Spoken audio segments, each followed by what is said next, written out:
Good news! Central Americano MBBS just 34 lakhs. Columbus Central University.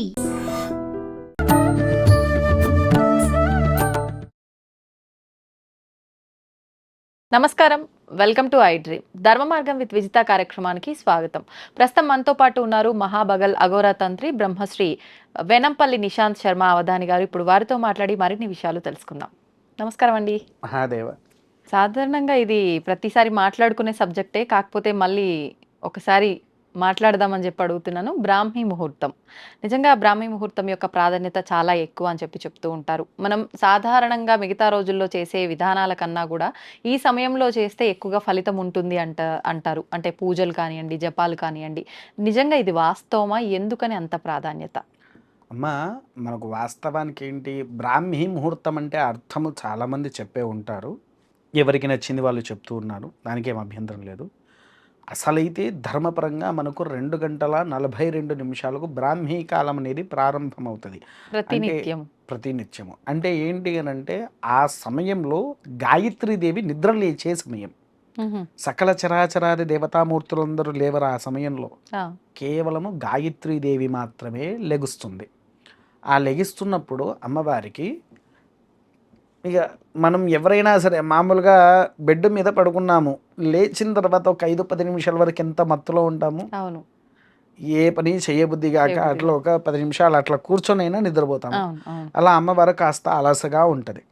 కాస్త అలసగా ఎప్పటి వరకు 3 వరకు 3 వరకు అలసగా ఉండి అప్పుడు లేచి శుభ్రపరచుకొని చతుర్వేద పారాయణం అనేది మొదలు పెడతారు. అక్కడ చతుర్వేద పారాయణం మొదలు కాగానే ఒక్కొక్క దేవతామూర్తులు నిద్రలేస్తూ ఉంటారు.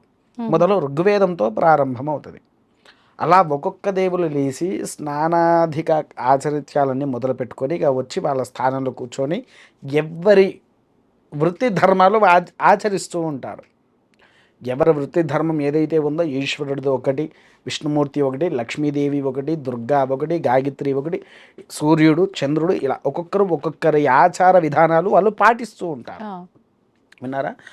అయితే ఆ సమయంలో మనం కూడా నిద్రలేచేసి ఇల్లు శుభ్రపరచాలి. మొదలు ఇల్లు అంటే ఏ విధంగానో తెలుసారా తల్లి? ఊడ్చి ఆవు పెండతో మాత్రమే అలుకు చల్లాలి. దీంట్లో మీకు ఇంకో ప్రశ్న కూడా రావచ్చు, ఏంటి గురుగారు మాదేమో ఇదేంటి భాగ్యనగరము, హై జనరేషను, పెద్ద పెద్ద అపార్ట్మెంట్లు వస్తాయి, మేము ఆవు పెండతో ఎక్కడ అలుకు చల్లుకోగలుగుతాము అని అనుకోవచ్చు. ఇంతంత తెచ్చుకొని నీళ్ళలో కలిపి నీ గుమ్మానికి ఎదురుగా నీళ్లు చల్లి తుడిచి దానికి ముగ్గు వేసినా చాలమ్మా. ఎప్పుడు సూర్యుడు ఉదయించక ముందుకే జరిగిపోవాలి. ఇప్పుడు కొంతమంది ఏం చేస్తున్నారు, రాత్రిపూటనే ఊడ్చుకుంటున్నారు, అలుకు జలేసి ముగ్గు వేసుకుంటున్నారు. అది మహా దరిద్రం ఇంటికి. ఎందుకనంటే తల్లి, దీనికి ఇంకో రీతి ఉంది. ఇంట్లో నుంచి కాష్టాధిక శవము ఎప్పుడైతే బయటకు వస్తుందో అప్పుడు చెయ్యాలి అనే ఒక ఆచరణ కూడా మనకుంది. దానికి సంబంధించిన ఇల్లు కింద పరిక్రమణలోకి వెళ్తూ ఉంటుంది అలా చేస్తే, సాయంకాలం చేస్తే. అందుకే ఉదయాత్ పూర్వమే, సూర్యుడు ఉదయించేదానికంటే ముందే మనం ఉదయించేసేసి కాలకృత్యాలు నెరవేర్చుకొని బ్రాహ్మీ కాలంలో దీపారాధన చేస్తే అపూర్వమైనటువంటి అనుగ్రహము ఇంటికి దక్కుద్ది. తర్వాత రెండోది విద్యావంతులు. ఇప్పుడు మీరు మామూలుగా ఏమన్నా పుస్తకం పట్టుకొని ఆ సమయంలో ఒక పాచి నోటితోనైనా సరే మనము ఆ యొక్క శ్లోకం చదివితే 2 రోజులు చదవండి, 3వ రోజు మీకు మైండ్లోకి ఎక్కేస్తుంది. అంతటి మేధాశక్తి ఉండేది కేవలం ఆ సమయంలో మాత్రమే. చదువుకునే పిల్లలతో సహా మనం పూర్వీకులు కూడా ఉదయం 4ంటికే లేచి అలానే కూర్చోబెట్టి చదివించేది. ఎందుకంటే అలా చదివిన వాడు ఎప్పటికీ మర్చిపోడు. ఆ సమయంలో చదివిన వాడికి మేధాశక్తి అపూర్వంగా వస్తూనే ఉంటుంది వాడికి. అదొకటి. తర్వాత ఈ బ్రాహ్మీ కాలంలో ఇంకొకటి ఏంటి అని అంటే, ఎటువంటి వ్యసనాకృత్యాలు చేయకూడదు. కొంతమందికి ఏంటంటే లేవగానే ధూపం అలవాటు, అంటే సిగరెట్లు తాగడాలు, పాన్ పరాగులు అలాంటివి చేస్తారు. ఎట్టి పరిస్థితుల్లో కూడా అవి చెయ్యకుండా స్నాన కృత్యాలు ఆచరించి దేవుడి దగ్గరికి వచ్చి దీపారాధన చేయాలి. దీపారాధన చేసిన తర్వాత వాడి ఇంట్లో లక్ష్మీదేవి కలకల్లా ఆడుతుంది. అసలు ఈ నిత్య దీపం అంటే ఏంటో తెలుసారమ్మా? మనం దీపం దీపం దీపం అంటున్నామే, ఆ దీపం ఎవరో తెలుసా? ఆ బత్తికి మనం ఇలా వెలిగిస్తాం కదా, దాన్ని ఏమంటాం మనం? జ్యోతి. జ్యోతి. ఆ జ్యోతి ఎవరు? అమ్మవారైనా? ఏ అమ్మవారు? ఐడియా లేదు కదా. దీపం జ్యోతి అనే అమ్మవారు ఉన్నారా సపరేట్గా? ఆ జ్యోతినే సాక్షాత్కారి దేవత అమ్మ. అదే చెప్తున్నా. మీకు తెలిసి శివుడికి ఎంతమంది కుమారులు, ఎంతమంది కుమార్తెలు? సుబ్రహ్మణ్య స్వామి, వినాయకుడు. అంతే. కుమారస్వామి, వినాయకుడు. కుమారస్వామి అన్న సుబ్రహ్మణ్యం అన్న ఒక్కడే. వీళ్ళిద్దరేనా? కాదు తల్లి. ఎల్లమ్మ శివుడి కూతురు అంటారు కాదు. కదా? ఎల్లమ్మ పార్వతీదేవి రూపమే కాదు. రేణుకా ఎల్లమ్మ వాళ్ళు కాదు. శివుడికి 3 కుమార్తెలు, 3 కుమారులు. ఓకే, ఎవరండి? మీరు చెప్పిన గణపత, రెండవది సుబ్రహ్మణ్యమ, హరిహర సుతుడు అయ్యప్ప. 3 వచ్చారా? ఇంకా 3. పార్వతీదేవి గర్భంలో జన్మించినటువంటి అశోక సుందరి. అశోక సుందరి వనదేవత. గర్భం నుంచి జన్మిస్తారా దేవతల కల? పార్వతీదేవి గర్భంలో నుంచి బయటికి వచ్చిందే అశోక సుందరి. రెండోది శివుడికి భృగు మహర్షి యొక్క మనసు ద్వారా నుంచి ఉద్భవించింది మానసాదేవి. ఓకే. శివుడికి భృగు మహర్షి యొక్క మనసులో నుంచి ఉద్భవించింది మానసాదేవి. భారతంలో మానసాదేవి గురించి చెప్పబడింది. అవునమ్మా. తర్వాత జ్యోతి. ఎక్కడ? ఆయనే మన్మధుణ్ణి ధ్వంసం చేసేటప్పుడు తన యొక్క త్రినేత్రాన్ని వదులుతాడు. వదిలినప్పుడు ఆ కాంతి భూమి మీద పడుతుంది, జ్యోతి రూపకంలో మారింది. జ్యోతి రూపంలో మారిన తర్వాత ఆమె ఒక మనిషిగా మారి చిన్న పాప లెక్క శివుడి యొక్క చేతిలోకి వచ్చిపోయింది. అప్పటి నుంచి ఆ పాపను కూడా పార్వతి చూసుకుంటుంది. అలా శివుడికి 3 కుమార్తెలు, 3 కుమారులు. ఈ జ్యోతిదేవి యొక్క క్షేత్రం కూడా ఎక్కడుందంటే తల్లి, అమ్మవారు 108 భాగాల కింద పడ్డప్పుడు, తను దక్షయజ్ఞం గావించేటప్పుడు 108 భాగాలుగా పడ్డప్పుడు ఒక భాగంగా నిప్పుగా ఉండే భాగము హిమాచల్ ప్రదేశ్లో పడ్డది. హిమాచల్ ప్రదేశ్లో జ్వాలాముఖీదేవి ఆలయం అని ఉంటుంది. విన్నారా పేరు? అమ్మవారి నిజరూప దర్శనం కూడా భూగర్భంలో నుంచి వచ్చేటువంటి నిప్పు, జ్యోతి రూపం. విన్నారా తల్లి? అక్కడ అమ్మవారికి అంటే విగ్రహ రూపంలో ఉంటుందా ఆలయం? విగ్రహం కాదు, ఆ అమ్మవారు జ్యోతి రూపంలోనే ఉంటారు అక్కడ. అగ్నిలాగానే. ఎప్పటికీ అది అగ్ని అలా వెలుగుతూ నిప్పు 6 చోట్లలో వెలిసింది అక్కడ. ఆ ఆలయంలో 6 చోట్లలో ఉన్నది. మీరు గూగుల్లో కొట్టినా, యూట్యూబ్లో కొట్టినా, ఎలా కొట్టినా జ్వాలాముఖి ఆలయం గురించి మనం వినవచ్చు. విన్నారా? అంతటి శక్తివంతమైంది. అయితే దీంట్లో ఏంటి అని అంటే, ప్రథమంగా గణపతికి ఒక వరం ఉంది, ప్రథమ పూజుడు అని. అలానే జ్యోతికి ఒక వరం ఉంది. నీవు ఎప్పుడైతే ఇలా ఉద్భవించావో, ఏ పూజలు ఆచరించాలన్నా, ఏ వ్రతాన్ని ఆచరించాలన్నా, ఏ దేవాలయంలో మొదలు నువ్వే ఉండాలి అని ఆమెకు వరం ఇచ్చాడు. ప్రథమ పూజుడు గణపతి అయితే ప్రథమ జ్యోతి ఈమెనే. సాధ్యం త్రివర్త సంయుక్తము. విన్నారా? ఆ దీపారాధనని ఎందుకనంటే, ఆ జ్యోతి సాక్షాత్కారుడి యొక్క శివుని యొక్క త్రినేత్రంలో నుంచి ఉద్భవించింది కాబట్టి త్రినేత్రారూపధారిగా ఉండేసరికి ఆమెకు అపూర్వ శక్తి, అపూర్వ అనుగ్రహము. మళ్ళీ ఈ జ్యోతి యొక్క కుమారుడే అగ్నిదేవుడు. జ్యోతిదేవి యొక్క కుమారుడే అగ్నిదేవుడు. పంచభూతాల్లో ఒకరు. అగ్నిదేవుడి భార్య స్వాహాదేవి, స్వాహ సుధాదేవి. విన్నారా? ఈ త్రినేత్రంలో ఉన్న అగ్నికి అంత చరిత్ర ఉంది.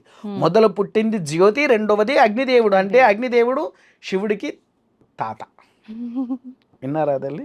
ఇంత గొప్ప పరిగ్రహం మనకు మన ధర్మంలో ఉంది. కాకపోతే చాలా మందికి తెలియదు కాబట్టి దీపం వెలిగిస్తారు, వదిలేస్తారు. ఆ దీపాన్ని కూడా ఎలా వెలిగించాలంటే, మౌనవ్రతేన దీపారాధనం కుర్యాత్ అన్నది శాస్త్రం. అంటే కొంతమంది దీపం వెలిగించి ఇంట్లో అందరితో మాట్లాడుతూ ఉంటారు. అవును, అది ఎట్టి పరిస్థితుల్లో చెయ్యకూడదు తల్లి. 3 వత్తులు కలిపి, సాధ్యం త్రివర్త సంయుక్తం. 3 వత్తులు కలిపి వేసి నూనె పోసేసి దీపారాధన చెయ్యాలి. దీపారాధన అది కూడా ఎలా ఉండాలి? ఒక దీపము ఆగ్నేయం వైపు చూడాలి, ఆగ్నేయంలో ఉండే దీపము ఈశాన్యంలో చూడాలి, ఈశాన్యంలో పెట్టిన దీపము ఆగ్నేయానికి చూడాలి. కొంతమంది తూర్పుకి పశ్చిమానికి దేవుడికి ఆపోజిట్ ఫొటోస్లో అలా పెడుతూ ఉంటారు, కానీ అది ఎలా అంటే పెట్టకూడదు. ఇలా రెండు ఒకదానికొకటి ఆపోజిట్ లో ఉండాలా? ఇలా ఇలా ఉంచాలి. ఆహా.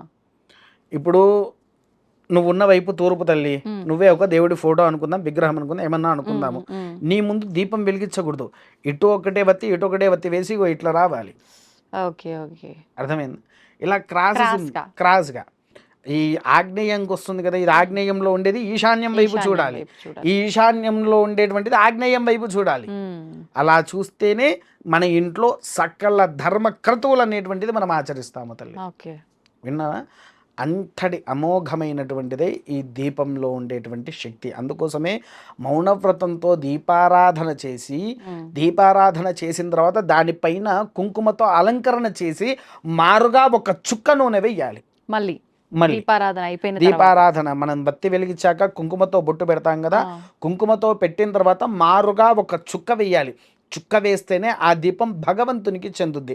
నీవు ఎప్పుడైతే ఈ మారు చుక్క నూనె వేయలేదనుకో, అది రాక్షస జాతికే పోతుంది. నువ్వు దేవుడి దగ్గర వెలిగించినా రాక్షసుల దగ్గరికే పోతుంది. అలా అంటే ఇప్పుడు ఈ విధానం ఎవరు ఆచరించట్లేదు, లెక్కలోకి రానట్టే. లెక్కలోకి రాదు తల్లి. మారు చుక్క వెయ్యని దీపము ఏది కూడా భగవత్పాదులకు చెందవు. ఒకటి. ఈ మారు చుక్క వేసిన తర్వాత అక్షితలతో వేసి నమస్కరించుకొని చక్కెరో పండో దీపానికి నివేదన పెట్టాల్సిందే.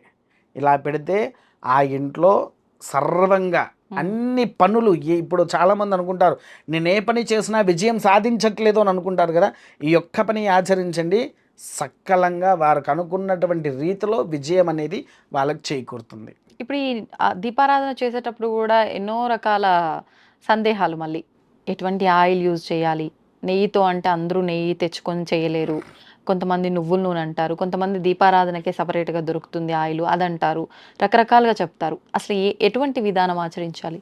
అమ్మ స్వచ్ఛతరంగా చెప్పాలి అని అంటే మనకు నూనెలు ఉన్నాయి, 108 నూనెలు ఉన్నాయి. ఏ దీపానికైనా శ్రేష్టమైంది నువ్వుల నూనె మాత్రమే. ఏ దీపానికైనా శ్రేష్టమైంది నువ్వుల నూనె. కాకపోతే ఒక్క విషయం ఏంటంటే దేవాలయంలో మన ఇంట్లో అంటే దేవుడి దగ్గర నిత్యంగా వెలిగించేటువంటి దీపాన్ని వెలిగించి ఆర్థిక సమస్యల కోసం ఉంటారు, ఆరోగ్య సమస్యల కోసం ఉంటారు. ఒక్కొక్క సమస్యకు ఒక్కొక్కటువంటి నియమమైనటువంటి దీపం ఉంది. మీరు ఎప్పుడైనా గంధపు నూనె విన్నారా తల్లి? గంధపు నూనె కనీసం చూసారా? లేదు. వినలేదు, చూడటం కూడా. నేను ఎప్పుడైనా చూపిస్తాను. మొన్న మీ ఇంకో ఛానల్ ఉంది కదా, వారు మా దేవాలయానికి వచ్చినప్పుడు గంధపు నూనె కూడా చూపించే వాళ్ళకు. ఎందుకనంటే మా ఆలయంలో శ్యామలాదేవికి ఒంటికి రాసేటువంటి నూనె ఏదైతే ఉందో అది గంధపు నూనెతోనే ఒంటికి రాస్తాము. అలా ఒంటికి రాయాలా అమ్మవారికి? ప్రతి విగ్రహానికి రాయాల్సిందే. మామూలుగా దేవాలయంలో నువ్వుల నూనె రాసేసి పెట్టేస్తామన్నట్టు. నల్లటి ధనం కనిపించాలి అంటే మనం నిత్యంగా అభిషేకం చేసేసరికి తెలుపుతనంతో విగ్రహాలు వస్తాయి. ఈ నూనె ఎప్పుడైతే రాస్తామో ఆ తెలుపుతనం అనేది తొలగిపోతుంది అన్నట్టు, మళ్ళీ నల్లగా విగ్రహం కనిపిస్తుంది. అలా అమ్మవారికి ఒంటికి రాసేది గంధపు నూనె, లవంగాల నూనె ఉన్నది, ఇలాయచీ నూనె ఉంటుంది, విప్ప నూనె ఉంటుంది. విప్ప నూనె మన అప్పు బాధలు పోవడానికి కోసం. విన్నారా? ఇట్లా రకరకాల నూనెలు ఉంటాయి. అది ఎప్పుడు ఆచరించాలి ఎక్కువగా అంటే కార్తీక మాసంలోనే ప్రారంభం చేయాలి. ఏది చేసినా ఇటువంటి ఏ నూనెతో గనక మనం దీపాలు మొదలు పెట్టాలి అని అనుకుంటే ప్రథమంగా ఆచరించేది కార్తీక మాసంలోనే, అది కూడా కార్తీక దీపంతో ఆరంభం చేయాలి. మీకు కార్తీక దీపం అంటే తెలుసా? కార్తీక మాసంలో వెలిగించే దీపం కాబట్టి కార్తీక దీపం. దాని వత్తి ఏంటి తల్లి? వత్తి నార్మల్ వత్తే వాడతాం కదా. తప్పు తల్లి. పైడిపత్రి అనే ఆకుతో దీపాకు అని ఎప్పుడైనా విన్నారా కనీసం? అది దీపాకు, ఆ చెట్టు పేరు పైడిపత్రి. పైడిపత్తి అంటే చెట్టు విన్నాము, దీపాకు అనేది ఏంటి? పైడిపత్తి అనేటువంటిది వేరు, పైడిపత్రి వేరు. పైడిపత్తి అనేటువంటిది ఇప్పుడు ఈ మరుగుమందు అవి ఉంటాయి చూసారా, అది చెక్ చేసేది, వాడికి మందు ఉందా లేదా అని చెక్ చేసేది. ఇది పైడిపత్రి. ఈ ఆకు మనకు వత్తి అవసరం లేదు, నూనె పోసి ఆకు వేసి దీపం వెలిగిస్తే దేవ్యోపమానంగా ఆ దీపం వెలుగుతూనే ఉంటుంది. 2 రోజుల వరకైనా వెలుగుతుంది నూనె పోస్తూ ఉంటే. పచ్చి ఆకే ఎండిపోయిందో లేకపోతే ఏదో కాదు, పచ్చి ఆకే. మీకు అయిపోయిన తర్వాత నేను చూపించమన్నా చూపిస్తా, లేకపోతే ఎప్పుడైనా మీరు మా దగ్గరికి వచ్చినప్పుడు, మా ఆలయానికి వచ్చినప్పుడు ఆ చెట్టే చూపిస్తా. ఓకే. కార్తీక దీపంలో మొట్టమొదటిగా అది నువ్వుల నూనె, ఆవు నెయ్యి 2 కలిపి ఆ ఆకు వేసి దీపారాధన ప్రారంభం చేయాలి. తర్వాత రెండో రోజు మన ఇంట్లో నుంచి ఒకరోజు ఇప్ప నూనె, ఒకరోజు హవిష నూనె, ఒకరోజు కుసుమ నూనె, ఒకరోజు బాదం నూనె, ఇంకో రోజు మనము పిల్లలు పుట్టాక తల్లులు పిల్లల ఒంటికి ఒక ఆయిల్ రాస్తారు, తెలుసారమ్మా నీకు అదేంటో? నువ్వుల నూనె రుద్దుతారు కదా, ఆలివ నూనె అంటాం మనం. ఓకే. ఎముకలు దృఢంగా మారడానికి, ఈ యాక్సిడెంట్ అయ్యి ఎముకలు విరగడం అలాంటి దోషాలు వస్తూ ఉంటాయి చూసారా, అట్టి దోషాలు నాపాలంటే ఆలివ నూనెనే. ఇలా ఒక్కొక్క దానికి ఒక్కొక్క రకమైన నూనె గనక అది దీపారాధన చేస్తే అపూర్వానుగ్రహము అనేటువంటిది మనం పొందుతాం. అయితే మనం వివరంగా ఈ నూనె ఎటువంటి నూనెతో దీపారాధన చేస్తే ఎటువంటి విధానం నుంచి బయటపడతామో కూడా మరొక వీడియోలో మాట్లాడుకుందామండి. సంతోషంగా. ధన్యవాదాలండి. మహాదేవ. తవ్వండి, తవ్వుతూనే శివలింగం. సరే దాన్ని అట్లా కప్పేసేయండి, చూపించదండి. Krishna is there. మూర్తి పూజ కాదు, సాక్షాత్ బ్రజేంద్ర నందన భగవాన్ ఉన్నారు మూర్తిలో. ఏమీ ఆశించకుండా ఆరాధించే వాళ్ళు కూడా ఉన్నారా ప్రభుజీ? నిజమైన భక్తి అంటే మనకు తెలియదు కాబట్టి